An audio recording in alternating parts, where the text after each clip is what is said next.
बघा, या सरकारमध्ये एकमेकाचा काटा काढणारं,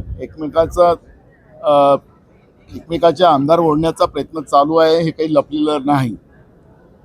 ज्या पद्धतीनं अजित पवारांच्या मुलाला अडवलं गेलं पुण्याच्या प्रकरणामध्ये, जमीन घोटाळ्यामध्ये, एकनाथ शिंदेच्या मुलाला, खासदार श्रीकांत शिंदेला ज्या पद्धतीनं कचऱ्याच्या कॉन्ट्रॅक्टमध्ये अडवलं गेलेलं होतं, तर असे अनेक मुद्दे आपल्याला पाहायला मिळत आहेत.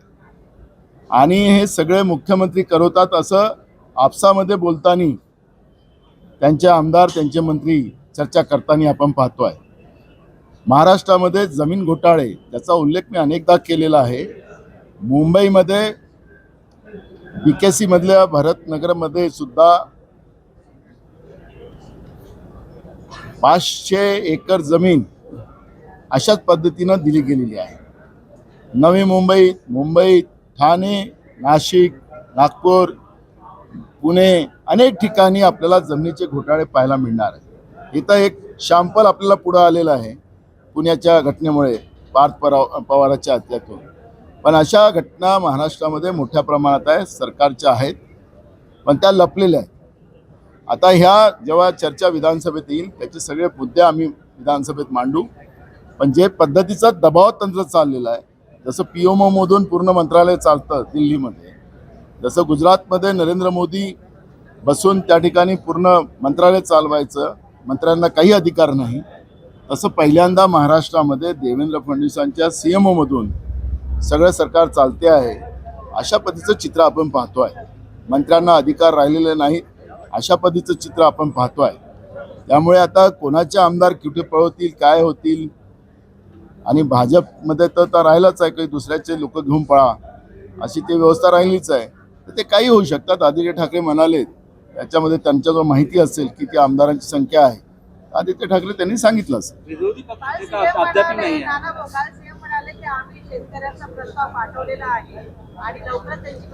अहो, डबल इंजिनचं सरकार आहे. देशातलंही सरकार यांचं आणि राज्यातलंही सरकार डबल इंजिन.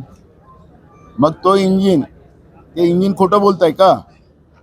या इंजिननी लोकसभेत सांगितलेलं आहे, कृषी मंत्री शिवराज चव्हाणांनी सांगितलेलं आहे की महाराष्ट्र सरकारचा प्रस्ताव आला नाही. दुसऱ्या दिवशी म्हणाले की आला, पण थोडासा आला. राज्याचे कृषी मंत्री सांगतात की आम्ही टप्प्याटप्प्याने पाठवतो आहे, आणि मुख्यमंत्री सांगतात की आम्ही पाठवलेलं आहे. कोणाचं खरं म्हणावं? म्हणजे राज्य सरकार शेतकऱ्यांच्या जखमेवर मीठ सोडताय का, हा प्रश्न या ठिकाणी निर्माण झालेला आहे. शेतकरी कधी नव्हे, इतका अडचणीत आज महाराष्ट्रामध्ये आलेला आहे. एवढा ओला दुष्काळ कधी नव्हे, जो महाराष्ट्रामध्ये तोंडात आलेला घास निसर्गाने हिसकावून घेतलेला शेतकऱ्यांचा, हा कधी नव्हे. आणि या पद्धतीचं टोलवाटोलवीचं उत्तर सरकार देत असेल, तर याचा अर्थ शेतकऱ्यांच्या जखमेवर मीठ जोडण्याचं काम सरकार करतं.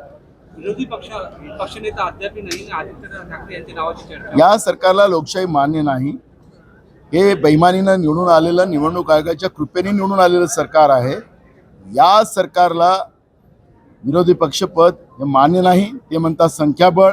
मी मगाशी या सरकारला चॅलेंज केला, पुन्हा चॅलेंज करतो. ते मला म्हणतात 200 मतांनी निवडून आलं.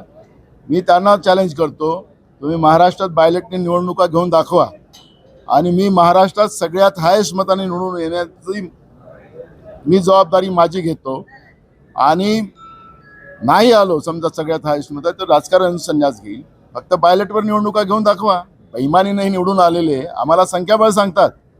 महाराष्ट्रामध्ये 2 आमदारांना सुद्धा विरोधी पक्षपद दिलं गेलेलं होतं, हे महाराष्ट्राच्या रेकॉर्डमध्ये. त्यामुळे संख्याबळ आणि हे कारण सांगून चालणार नाही. त्यांनी मान्य करावं की आम्हाला लोकशाही मान्य नाही आहे, विरोधी पक्षपद आम्ही देणार. टोलवाटोलीचं उत्तर देणं बंद करावं या सरकारने, अशी आमची भूमिका आहे.